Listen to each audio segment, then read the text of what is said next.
સુરતના અડાજણ વિસ્તારમાં તબેલામાં બાંધેલી ગાય સાથે દુષ્કર્મ આચરતા એક આરોપીની ધરપકડ કરી લેવામાં આવી છે. સુરતના અડાજણ વિસ્તારમાં એક અત્યંત શર્મજનક અને હચમચાવી દે તેવી ઘટના સામે આવી છે. અહીં એક તબેલામાં ઘૂસી અને ગાય સાથે સૃષ્ટિ વિરુદ્ધનું કૃત્ય આચરતા બિહારના 25 વર્ષીય યુવકને રંગે હાથે ઝડપી પાડવામાં આવ્યો છે. અડાજણ એલપી સવાણી રોડ ઉપર આવેલા એકતા નગર આવાસમાં રહેતા બળદેવભાઈ રાવળ પશુપાલનના વ્યવસાય સાથે સંકળાયેલા છે. તો અડાજણ 64 જોગણી માતાના મંદિર પાસે તેમનો તબેલો આવ્યો છે, જ્યાં 25 જેટલી ગાયો છે. તો રવિવારે રાત્રે આશરે 2 વાગ્યાના અરસામાં હનીપાર્ક રોડ ઉપર એક રેસ્ટોરન્ટમાં નોકરી કરતો બ્રિજમોહન રવિન્દ્ર યાદવ તબેલામાં ચોરી છુપીથી ઘૂસ્યો હતો.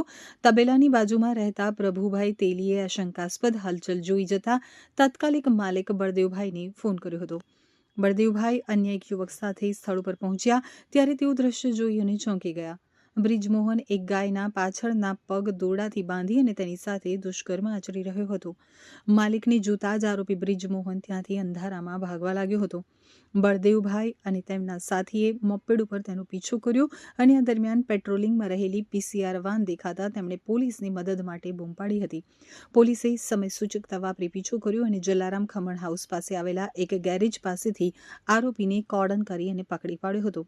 પોલીસ તપાસમાં બહાર આવ્યું કે આરોપી બ્રિજમોહન છેલ્લા એકાદ વર્ષથી સુરતમાં ઢોસાની રેસ્ટોરન્ટમાં નોકરી કરતો હતો. તે પરિણીત છે અને તેને 1-2 વર્ષની નાની બાળકી પણ છે, જેઓ વતનમાં રહે છે.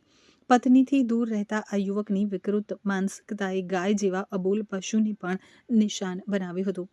તો મનોચિકિત્સકોના મતે પશુઓ સાથે સંભોગ કરવાની આવી વિકૃતિને બેસ્ટિયાલિટી કહેવામાં આવે છે.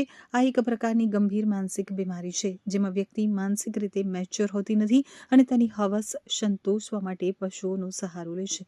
કાયદાકીય રીતે આ સૃષ્ટિ વિરુદ્ધનું કૃત્ય ગણાય છે, જેમાં લાંબી કેદની સજાની જોગવાઈ છે.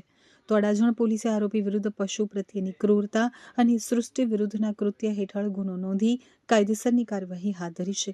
આ ઘટનાને પગલે સમગ્ર વિસ્તારના પશુપાલકોમાં ભારે રોષ જોવા મળી રહ્યો છે.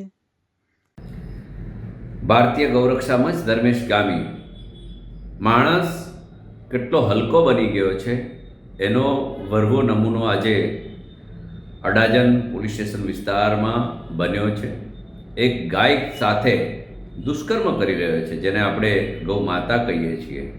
મૂંગા જાનવરો પર દુષ્કર્મ કરવાની ઘટનાઓ આ સુરત શહેરમાં ચોથી ઘટના છે.